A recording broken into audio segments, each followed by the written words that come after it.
Welcome to the Industrial Product Finder webinar on safety and security, industrial safety and security. Welcome to all of you. I know all of us are working from home under these lockdown conditions. I hope you guys, everyone is safe and healthy, and your loved ones are safe and healthy as well. Please take care. This webinar has been organized by ASAP Info Global Group, the publishers of Industrial Product Finder magazine. Here are the topic and the speakers.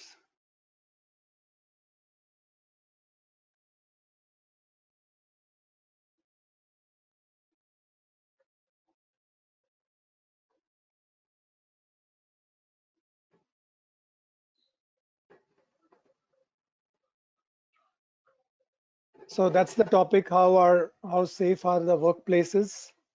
And we have a extremely good panel to discuss this topic.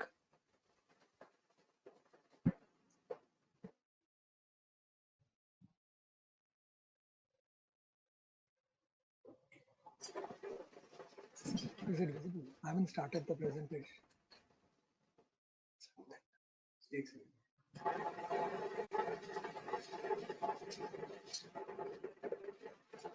Because I haven't put the presentation is not on.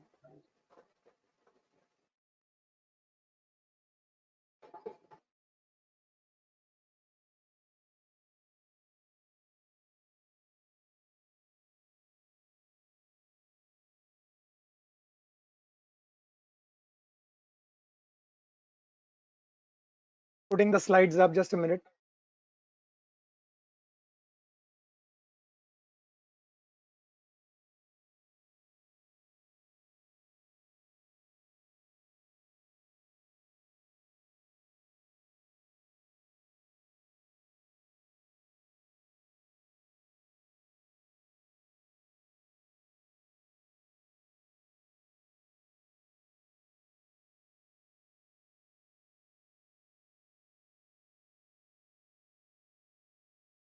Okay.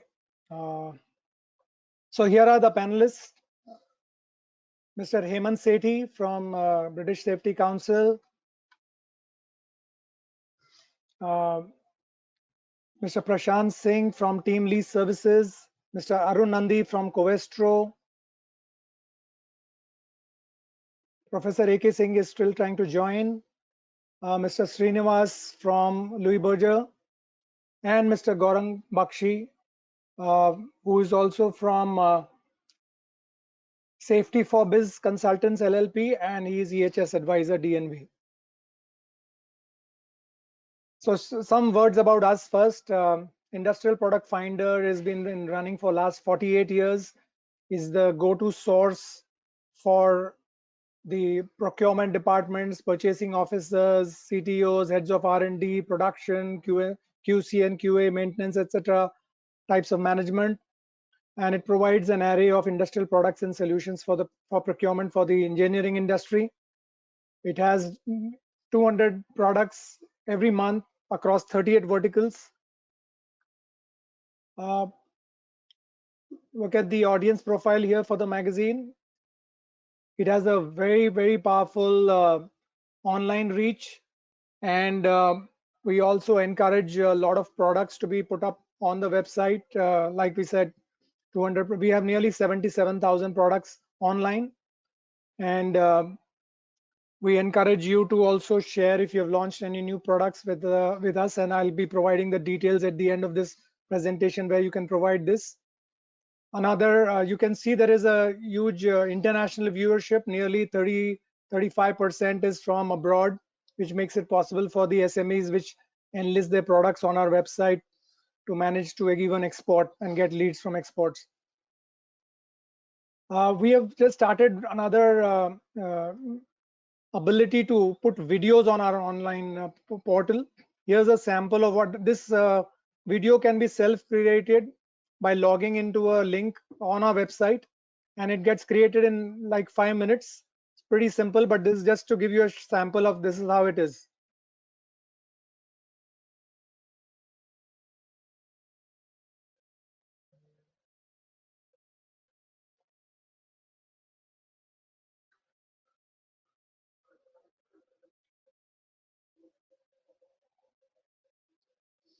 you can either upload photographs or a video clip, and we get the whole video made for you within 5 to 10 minutes. More about that later. Here's another sample.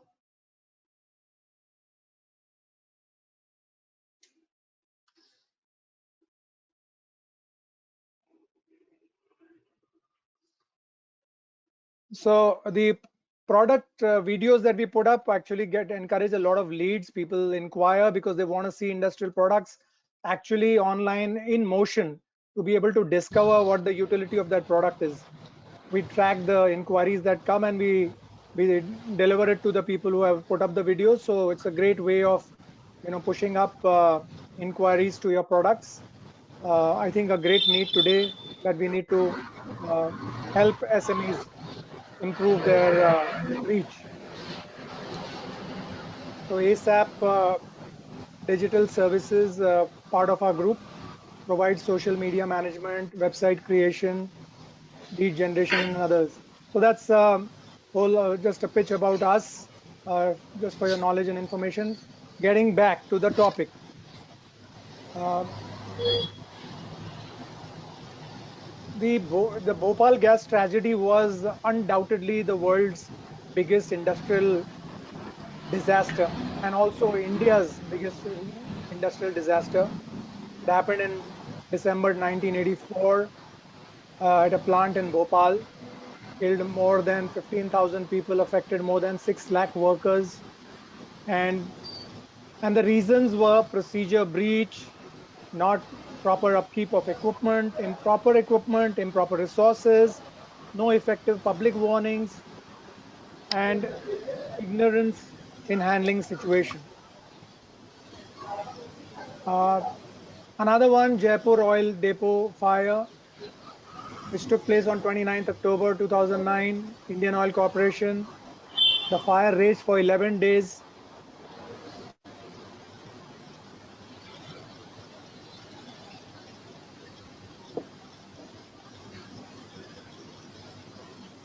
And caused a lot of losses, accidental oil blast, because petrol was being transferred from the Indian Oil Corporation's oil depot to a pipeline.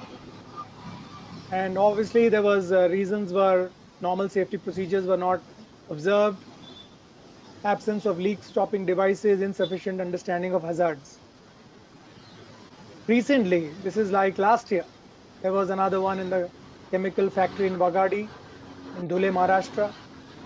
And again, short circuit, no effective public warning of the disaster, ignorance in handling the situation. So I think, now let's get on to the panelists. Let's ask of them what is the present scenario. So I would like to, before I address the question to Mr. Sethi, I want to quote some figures here that according to the Labor and Employment Ministry, 3,562 workers died in factory accidents across India between 2014 and 2016, and more than 51,000 were injured in that period. This works out to an average of 3 deaths.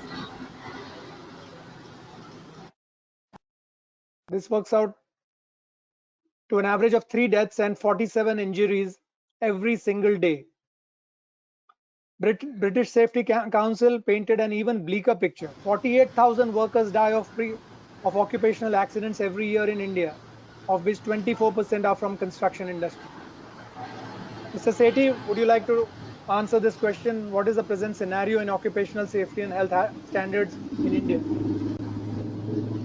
Thank you, Pratap. Let me just begin by also thanking IPF for organizing this webinar, which I think and also putting together a very interesting set of topics for discussion. So, yes, there is a vast variance between the work that our organization, the British Safety Council, has done in terms of understanding the true impact of occupational health and safety performance or the lack of it. And there is a fair amount of variance. That's for various reasons. But if I come back to the question that you have asked, what is the current scenario and have things improved over the span of the past decade or so?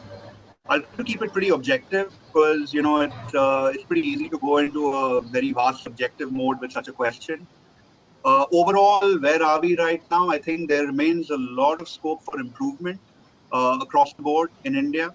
I won't say that the situation is grim per se. Whilst there has been improvements over time, and certainly if you look back 30, 40 years where we were fundamentally an agricultural economy to today being a multifaceted, economic power of sorts across incomparable across regions and boundaries. Uh, the scenario is very varied, and if you look at it by sector, there are pockets of excellent performance. Sectors such as oil and gas, for example. If you look at it from a scale perspective, the large and the medium-sized organizations are operating at a reasonably good level in some cases, and there are examples of global performance or global standards being met by some of the leading Indian organizations or multinational organizations operating in India. I think when it comes to the smaller and the SME and the MSME sectors, there is a large scope of improvement. If we talk about, where have we come in the past 10 years, there remains a lot to be done. I think fundamentally, the areas that need to be looked at are, the behavioral aspects. There is an underlying reason why safety in India is more of a challenge than some of the other more developed countries. Whether it is driving a vehicle, crossing the road, safety somehow is not first nature to us, and it's based on how we have, I think, either grown up or our life leading into into the professional domain. Uh, Leadership plays a vital role in providing the steer and the direction, and there is tremendous scope for every aspect of leadership across industries and organizations to really understand safety comes first. Safety is not an afterthought, and safety is an important building block for building a good business, be it resource allocation or monitoring performance, every single aspect of it. So whilst we, by working with a number of organizations across India, we have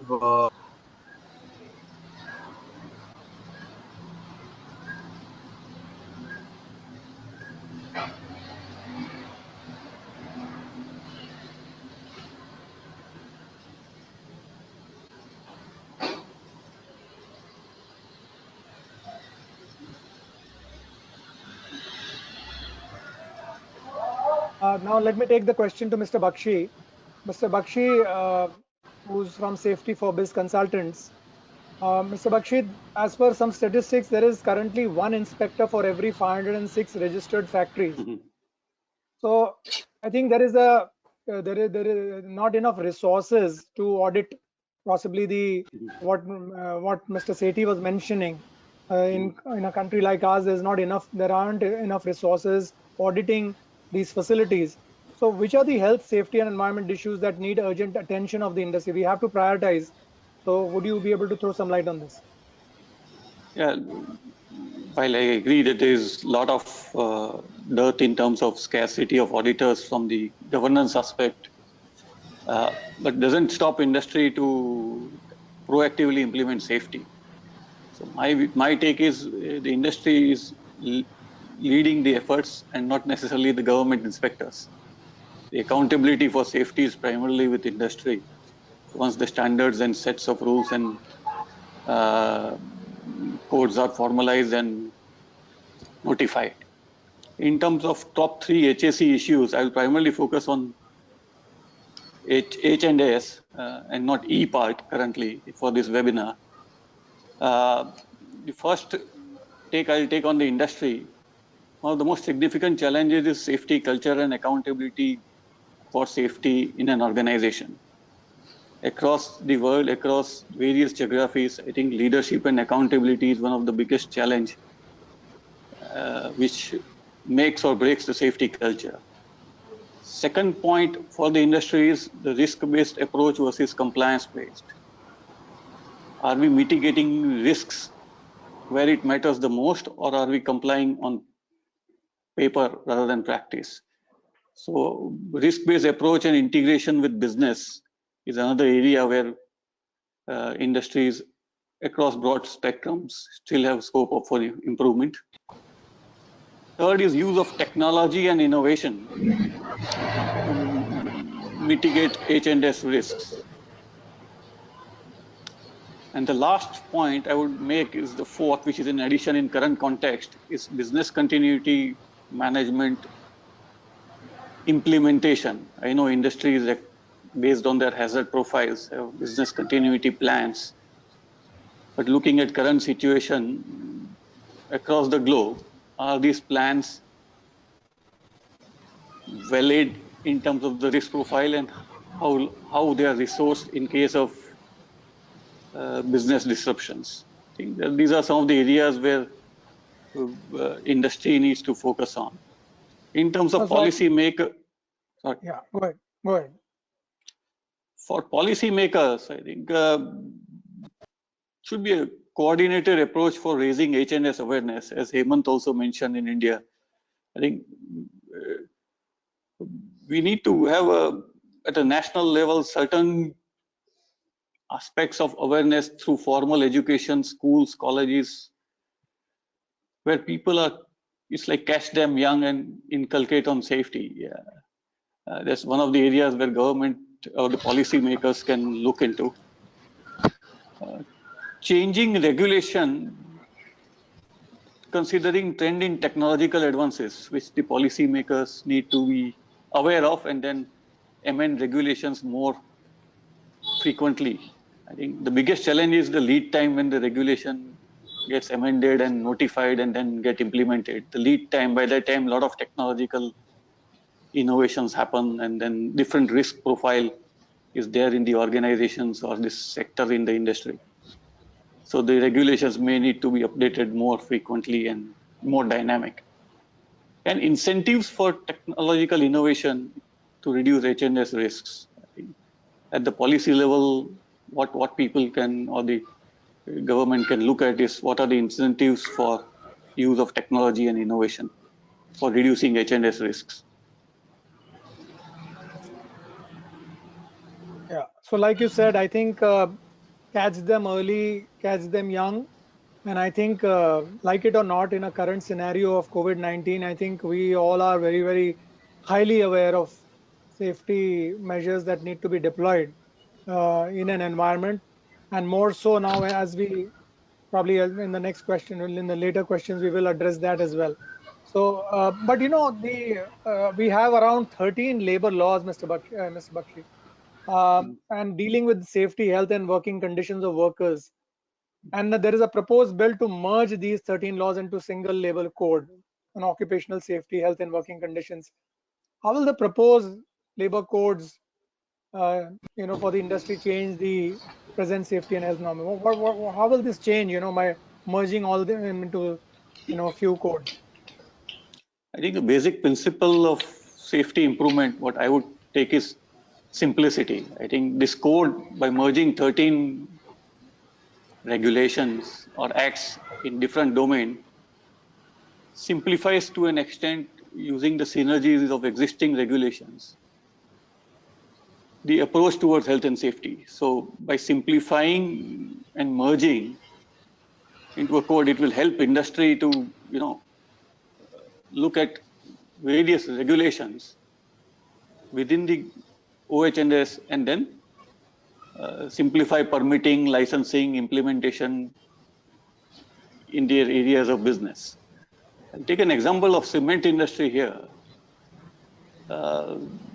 Mines Act and Factories Act implementation in one factory. Now it's just with this code, I think there are a lot of synergies which can be explored, and it will make life much easier for the implementation. Once again, focusing that implementation is an industry accountability. The code will just facilitate implementation or the ease of implementation. I think that's my take on this code and simplification. It's a welcome initiative. Less is more in any area of improvement. So by synergizing areas of improvement and regulation, I think it's a movement in the right direction for various sectors. Mr. Srinivas, would you like to comment on whether you think this kind of a proposed code can improve safety standards?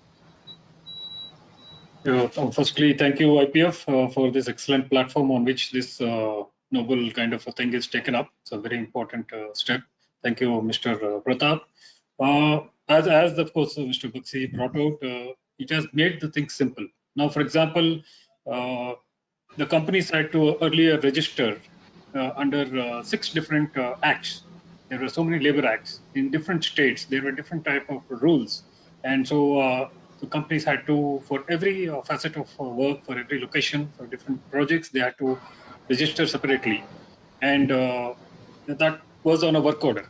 Now, the moment a work order changes, again they had to register. There were rules were very strict. Too much. You could say procedural kind of a hassle, too much of red tapeism, and it also gave birth to, or probably left a loophole for a lot of probably corruption too. Now, therefore, it's a very important thing to make it all simple, bring it under one common kind of a code and a law. Now, the present one simplifies by making it compulsory for these companies to register in one go, and there is an automatic kind of an extension of the registration. Now, therefore, what happens is the reference to the manual, reference to the code becomes simple. The next step is only implementation. Of course, all the works, all the projects, all the procedures are all guided by respective codes. There are references in this code for various types of works to be done in a particular manner, and the state governments and the various statutory bodies are still being given leverage to form the rules.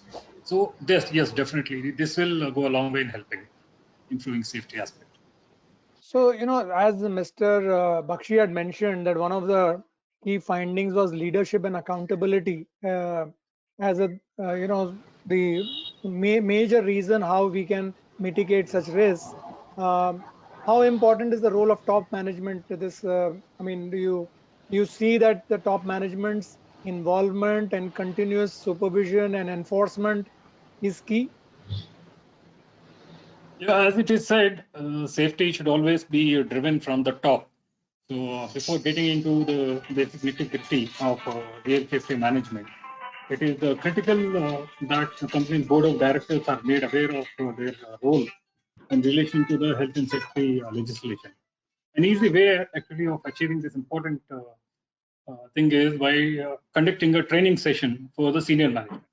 Now, a few hours is usually enough to get the point across for them to understand that when something goes wrong, if they understand that they are the ones who are going to end up in jail, that is sufficient.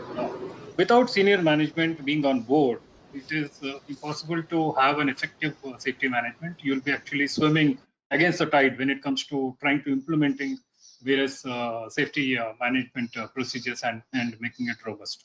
Right.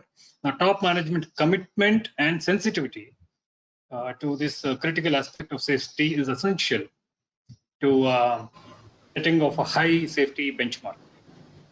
Now, laying down of sound safety policy and maybe putting in safety mechanism to ensure that will thereafter follow. Another important aspect is the attitude of the top management towards safety. Typically, we see in many companies and projects that it is presumed that the persons vested with the safety are the ones who are solely responsible to ensure safety. This attitude needs to change. So there are organizations, I can quote one, let's say MMRDA, where I've seen it was very heartening to see the director himself drives highest importance. Now, I'm quoting this example. Maybe I'll even give one more example as to how this is being done. Every meeting, every conference has to start with safety point being deliberated first. And similarly, there are companies where every online seminar, meeting, conference also has to start with safety topic followed by ethics topic, right? And in one recent incident, I saw that the topmost director in the government organization instructed all people in the project, including client, personnel, the contractors, the consultants, everybody to come up with one safety violation which they observed at workplace, and 2 days were given. Now, all those points were collected, and then they were all then directed to get the issue attended to. Now there are many such things which can be implemented from the top management. Another example is that at all the workplaces in another project area I saw, there are posters and stickers which are affixed where a WhatsApp number is given, where anyone who's in that area, it could be a worker, it could be any other person passing through, if he sees a safety violation, he can simply click the photograph, give the details of that location and the safety violation, and pass it to that WhatsApp number, which is the common one for the entire country. Now, this is the manner in which the top management can actually get into enforcing safety at various levels. And the next important thing is to ensure regular and transparent passage of information. A well-defined flow of information between the senior management and those vested with safety at site will help in taking critical decisions in time. And finally, apportioning of adequate resources in terms of competent manpower, good equipment, machinery, and other resources is again in the hands of the top management. Once they do it, there can be a very high benchmark of the safety which can be set at any workplace. Right. I think you're right. I think, when 48,000 workers are dying every year due to occupational hazards, I think it is very, very important. We know what this number means. I mean, today we are sitting in this crisis with numbers going up and feeling so concerned, but we have this statistic that 48,000 workers die every year. And, if top management and various other bodies are not really taking cognizance of it. I mean, there was this, the Bhopal Gas Tragedy had one of these examples that there were buses there. Also, I think there was another fire explosion, one of the disasters which took place. There were buses on the campus, but the workers just ran out of the gates without using those buses, and they could have fled much more easily. So that brings us to training. Whatever protocol during disaster needs to be followed has to be ingrained, and therefore that brings me to the next question of training. And I'd like to address this to Mr. Prashant Singh from Team Lease.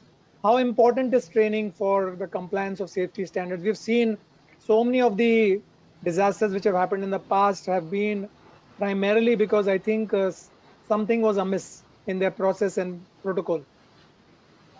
Yeah, thank you so much. So before I answer this question, I would like to share some statistics, which we have seen across a couple of years, in the compliance world. So if you look at, so India is one of the most complex compliance, structured country today. It has more than 58,000 compliances across all streams. There are 27,000 labor compliances which are there, other than the environmental, safety and health, commercial, statutory, various other things. 90% of the unorganized structure, or which is their part of it, is still where safety and security is still a question mark. Training and such awareness has become a need of the hour for them. There's very little awareness about workplace hazards due to lack of access to information on formal education. If you see right from all four hierarchies of government, which is central, state, corporation, and at panchayat level, awareness, education, trainings have been imparted in different forms and shapes. Today, large corporate or MSMEs, both are engaging with various experts. They're engaging with various agencies, in-house team. They have created their own specialist, subject matter expert, who are creating various modules, doing various sessions, not only to create awareness to the key stakeholders, but to all their employees. Since my profile, my role, requires me to interact with various HR heads, CFOs across various corporate and SMEs, we have come across that whenever we go and ask about certain programs, how compliant are you? So there is a big question mark which we have seen in most of these cases. They say till the time I'm not getting any notices, I'm not being questioned by government, I think I'm compliant. When we ask what about education, awareness and insight about this entire good governance, so they say that we have a very little material on that less of knowledge, though we rely on a lot of subject matter experts. But today, at every level, in terms of imparting training, whether it's related with safety, security, or occupational hazard, we are seeing that they are asking for certain module, which is not only offline, but they are also looking at online model where gamification word is now coming into play. A lot of companies are looking how we can create a gamification module on safety and security, which can be shown to their employees at each level, not only in urban, but also in rural areas, so that they understand it and they implement it. Today, what we see that we are currently a paper-based, ad hoc and manual-driven organization or a institution. We need to move fast from paper-based to paperless, from ad hoc to transparent, and from manual to automated. That is the need of the hour. So if you look at, in my opinion, number one, the coverage and the laws needs to be refined, where this, amalgamation of those 13 laws into one, number one. Second, spreading awareness, creating insights about this entire program is must. And third is the development of infrastructure, which is most important because 90% of our unorganized sector who are working today lack that infrastructure facility. They work for the day. And at the same time, the safety, security, educations are lacking at those levels. So to me, training is must, not only a responsibility of government, but about also with institution and also with the employees of that institution. Yeah, but as we have seen again, I come back to the crisis which we are facing currently. We've seen how difficult it is to enforce something, because if you see Prime Minister himself had to come to convey to the people that what is social distancing, convey to them that the risks associated with this whole people of crowding, all this. The Prime Minister himself had to come and explain, or the Chief Minister have to come and explain. So I think what you're saying is correct, and therefore I want to move on to Mr. Sethi, whether what are the challenges in effective enforcement of safety provisions? Because we may have these, we may evolve, automate it, we may put them online, but unless and until people follow them, how are we going to mitigate this risk? Let's stay with behavior. I touched upon it earlier. Gaurang touched upon culture. And to be honest with you, that is one of the fundamental issues in terms of enforcing or driving good safety, in the workplace. And it links back to what you were just talking about. Safety is all about understanding the challenges that are there for an individual in a work environment and adopting those, control measures or taking the right preventive actions to avoid any harm. Now, fundamentally, I think in India we've got numerous challenges that organizations don't deal with in totality. So we've got a very wide socio-economic challenge. So if you consider a factory environment, you've got workers coming into the factory environment from different sort of household, different sort of economic, financial backgrounds. They really are struggling to meet daily needs in many scenarios. But when we expect them to, walk into a factory premise and behave in a completely different manner, is that realistically possible without addressing everything that does need to be addressed so that they take proactive ownership of, their behaviors? So I would say behaviors is fundamentally one of the issues.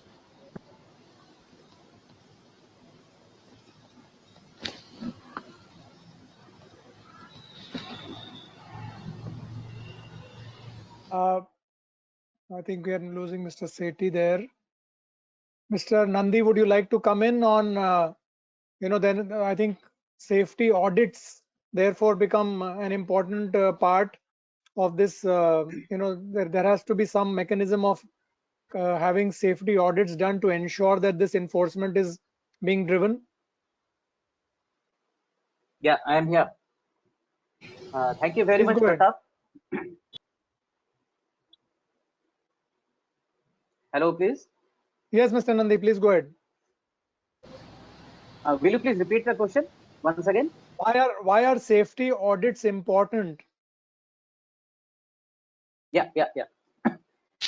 See, first thing, I will like to say that firstly, it is a legal requirement. It is carried out on the basis of Code of Practice, IS 14489, 1998. which is basically a standard established audit objectives, criteria, and practice. And it also provides guidelines for establishing, planning, conducting, and documenting on OHS system at workplace.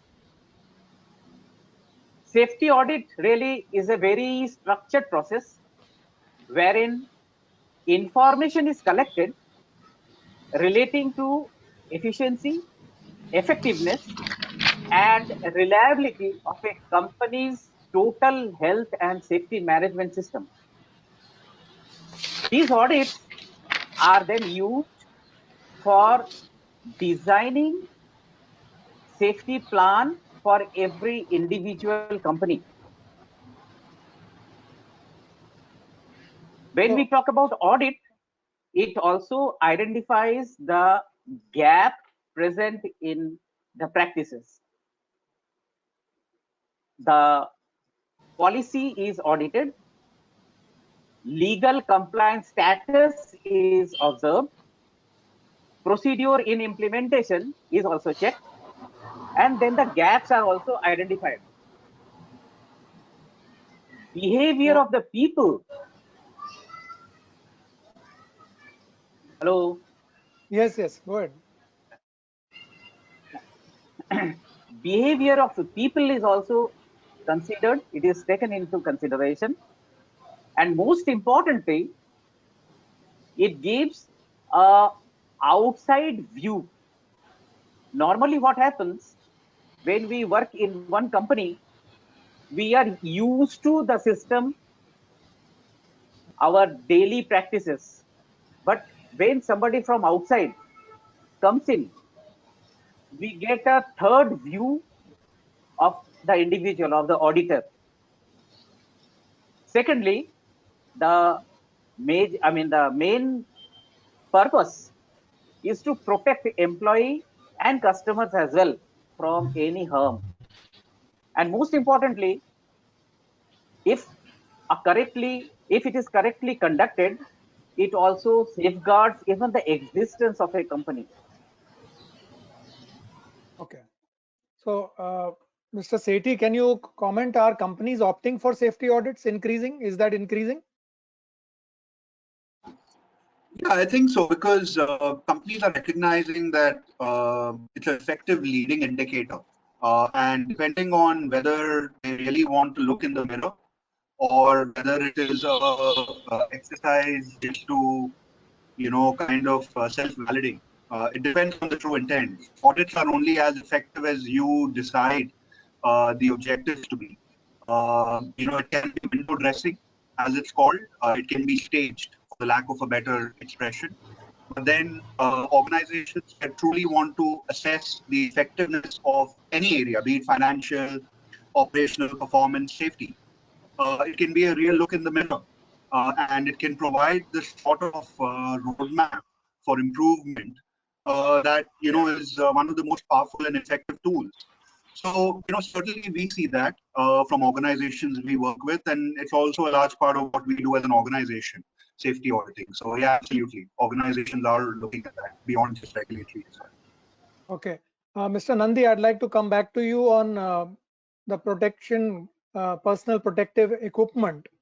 I mean, we are seeing now, obviously, I think as we go back to normalcy from this lockdown gradually, I think all the institutions, factories, etc., will have to have some kind of PPE to ensure their safety of their employees and their workers. So what could you just highlight the role quickly on this PPE for workers' safety? Yeah. In a broader spectrum, if we go through the hierarchy of control measures, PP is really the last resort of control measure.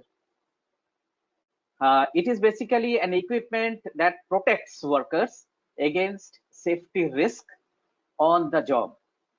The purpose is to reduce employee exposure to hazards when engineering and administrative control measures are not feasible or not effective to reduce the risk to applicable or rather acceptable level. PP protects the users against any physical harm or hazard present at workplace. Safety clothing is important at workplace as it protects users against any health and safety risk at workplace. It reduces the likelihood of injury, illness, and legal issues and ensures safety, healthy, and comfortable working. When I use the word comfortable, when we use any PP for the first time, definitely it is not comfortable. But when we are used to using the PP, when we have a good culture at site, it is really it becomes comfortable So yeah, so because yeah, PPs are designed. PPs are designed to use, I mean, to rather protect the user's body from injury or infection. yeah, we have In seen this Mr. case, Nandi now. I like to highlight one thing. Yeah, Yeah, yeah, no, I was just saying that in the please. past we've seen these disasters where the either the safety equipment or the PPE was not adequately provided for. Yeah, yeah. So while working in a industry, I will like to highlight one thing, that is role of supervisor here is very important. We should not take into consideration that the work must be done, but the work must be done in a very safe way. So in that regard, selection of PPs, use of PPs, maintenance of PPs, and finally disposal of PPs is very important. Yes, Mr. Pratap. Right. Okay. Thank you. Just for everyone's information, amidst this COVID-19 lockdown, there is one plant which has recently opened on 6th of April, that is day before yesterday. Deepak Nitrite, which is a chemical production plant in Gujarat, has received the permission from Vadodara administration to start their plant. Obviously, they must be, using high levels of protocol of safety and must have incorporated all safety and health standards, procedures, etc. And this is likely to become like a case where how other factories which can also follow a similar protocol can gradually resume activity, because finally we do need economic activity to resume. So in this case, I wanted some views to come. So Mr. Srinivas, would you like to comment on this? How do you think this is going to happen? Is this possible? Yeah, in fact, post that tragedy, Bhopal tragedy that you mentioned about, which has thrown up the gaps in safety compliances in a very large way, not only for India, but also for across the world. A lot of stringent rules have been put in place. People have learned the lessons to a large extent, and at least to meet the legal compliance requirements, a lot of safety measures have been put in place. Now, when you look at the code, what typically is there in this new code is, let's say in part 6, clause 83 of the code, it relates to the permissible limits of exposure of the various toxic substances and chemicals. Also, the maximum permissible limits in any factory, that those limits can be laid down by the state government. The erstwhile Factories Act, which now is getting merged with the new code. In the Factories Act, the second schedule also lists the permissible levels of certain chemical substances in the work environment. Now, all the state governments, as the designated authorities, are now empowered to make rules in this matter relating to the manner in which the approval and licensing of such factories will be done, as per Section 74 of this code, or the manner in which the information pertaining to the hazardous processes which are going to be involved in the manufacturing of whatever is being done in the factory, now, pertaining to publicizing that information to the workers and general public. How it is going to be done, that is also finds a mention in this code. And maintenance of health and medical records of workers, the maximum permissible limit of exposure, the manner of providing the medical examination of the workers, or many of these aspects also find a mention in this. And all these factories continue to be governed by the domain-specific kind of codes, which are already existing and which will continue to exist. So as long as all the measures which are required to be put in place, they are there, and a transparent and a fair kind of a manner is followed in the approval and licensing of the factories, and as long as, like the way the other learned panelists have spoken, if the audits are done in the manner in which they're supposed to be done, it will all be fine, and I think there should not be any problem in running these. As we keep getting more and more, as we progress towards becoming a developed country, more and more industries like this will have to come, and we have to become self-reliant, and therefore these will have to be opened. And the only thing that needs to be kept in mind is that we definitely need a very strong enforcement mechanism for all the safety requirements. As long as that is done, I don't see there is any problem. So I think, to summarize, I think there is a need for the top management to be involved to enforce. We need regulations which are simplified, probably aggregated into, a single code which can cut across all states in a similar manner for everyone to follow across similar organizations. They need to be evolved, incorporate the automation, robotics, etc., which is coming in. There has to be an online mechanism, etc.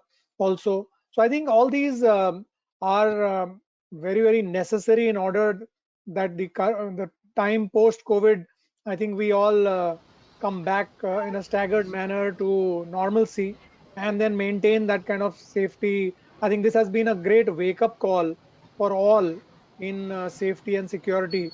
I'd like each panelist to give before we go into question answers of our audience, which are here with us. Just want to just quickly, like a rapid fire, 2 pieces of advice so that we can have zero accidents and mishaps in factories and industries. So let's start with Mr. Sethi. Your 2 tips.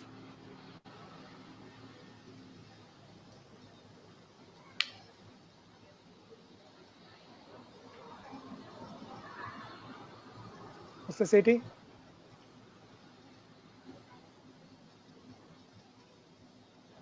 Okay, Mr. Prashant Singh, can you come in with your 2 tips? Yeah, so as I said earlier also, the 2-3 things important, not only for the government institutions, also for the organization and for the stakeholders in the organization. The first and foremost is the coverage and simplifying of law or the rules which they are laying.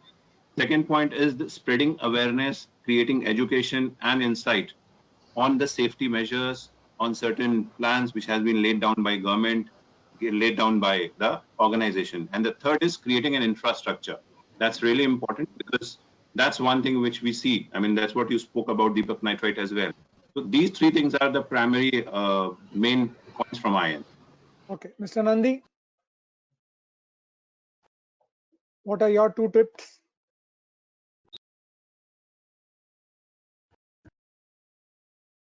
Mr. Srinivas. I think if I have to pick up only 2, then the first one that I would pick up is the involvement of the top management in developing and putting in place a very strong and effective kind of a safety management system. And the second thing probably I would focus on is picking up people with the right skill set. The trainers should be well skilled, and the workers and the supervisors all should be skilled. So there should be all that emphasis on the training and making sure that you pick up the right person for the right job. That will go a long way in ensuring safety at site. Mr. Baxi. Yeah, it's primarily 2, apart from the others which have already been given, is focus on practice and not paper.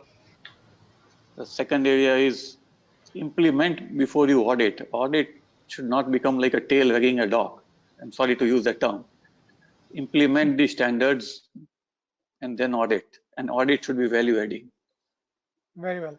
Okay, let's move on to questions from the audience now. So the one of the questions here is that, is cost a factor affecting the safety culture in industry? So principally, is cost, dogging the whole reason why people really give importance or less or more in a certain industry? Is cost really a factor? Anyone who would like to take this? Are you able to hear me, Pratap, now? Yes, yes. Okay, sorry, I think I had audio issues earlier. Cost is a major area of, well, I would say concern for organizations. So there is certainly, we see organizations that are willing to invest and organizations that see it as a cost. So safety is not a cost. Safety is an investment for the people who are termed as the biggest asset by every organization. But a demonstration of that is actually effectively investing in safety. And using it, as a positive trigger, and creating the right, sort of vibe across your organization by demonstrating through every level of the organization's hierarchy that they truly do value safety investment. Be it in terms of when performance reviews are held, is it focused on production, or is it actually looking at safety effectively? I spoke earlier about don't shoot the messenger, accept the bad news and deal with the bad news. So yeah, so I mean, I completely believe that safety is a major, it's an obstacle is investment or cost. The other question that is very interesting is that we are not really taking into account wireless radiation or occupational human exposure to static discharges, magnetic and electric fields. So awareness is also not there and education is also not there. I mean, what is being done about that? Is that being incorporated somewhere?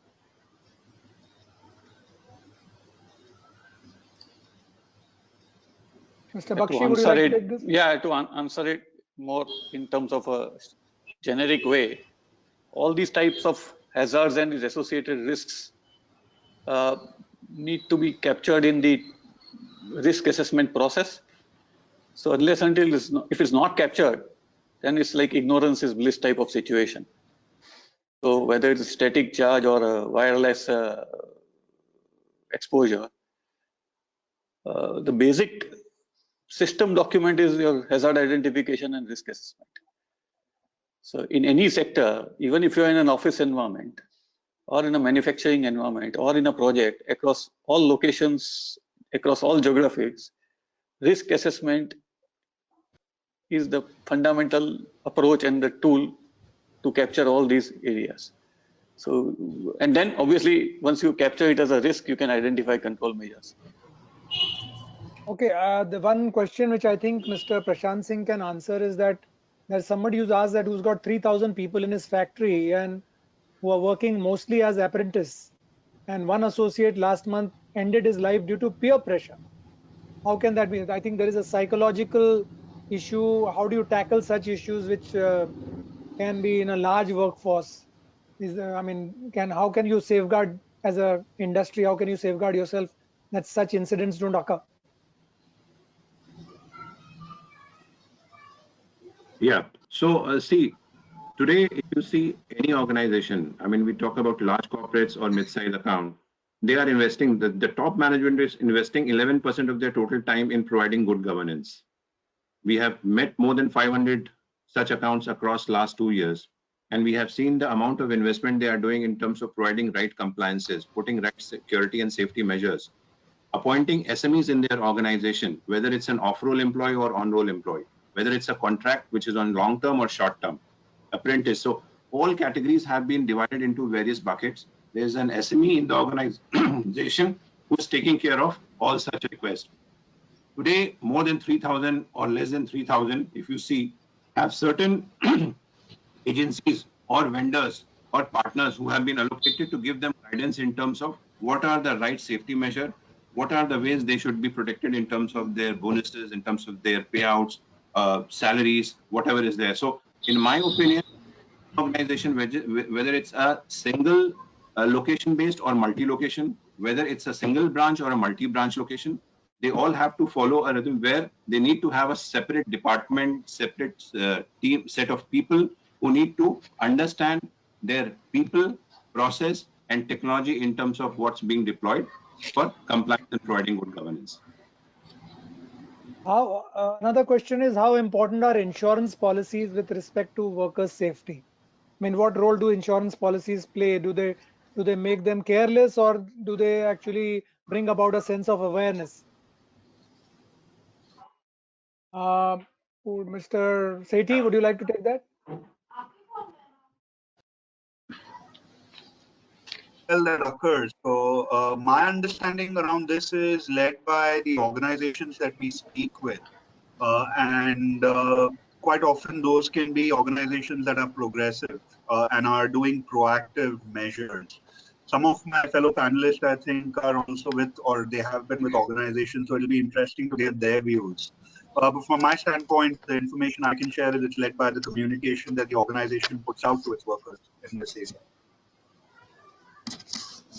One other question is on how are you going to maintain, with social distancing norms coming in, how are you going to, and you're going to have fewer team members, then you have to bring in automation, obviously, in order to be able to work with fewer team members.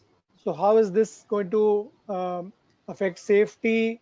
I mean, obviously, I think it seems obvious that if you are bringing in automation, if you are able to bring in automation, there will be uh, provision for the fact that you can operate with fewer members. So there will be safety already inbuilt in that system. But if you are not going to use automation and you're going to have fewer people, there can be issues of safety.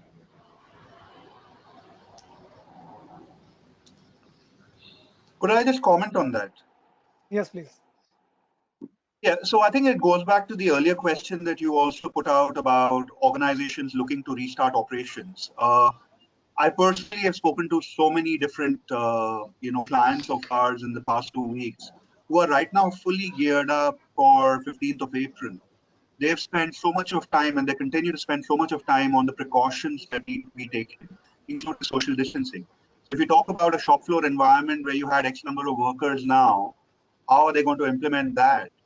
So they are actually looking at that very, very actively. Automation obviously is an excellent answer, but that too needs implementation, it needs facilitation, etc., etc. So the challenge is there.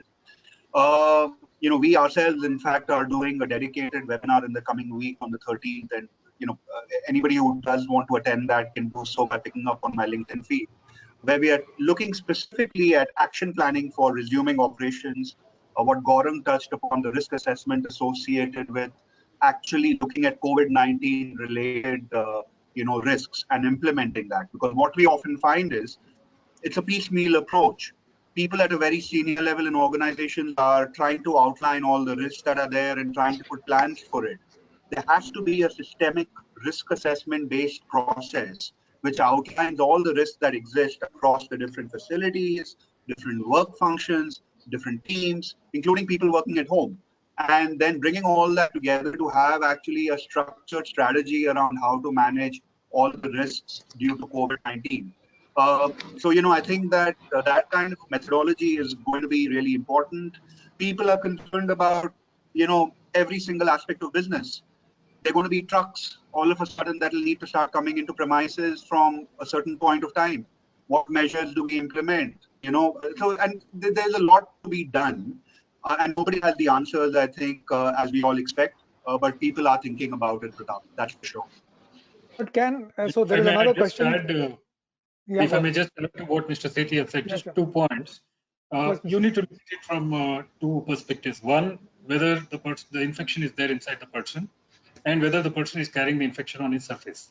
Now, for the surface infection, there are things like disinfection tunnel which have come up, hydrogen peroxide spraying or whatever, or some other form of disinfection which can be carried out.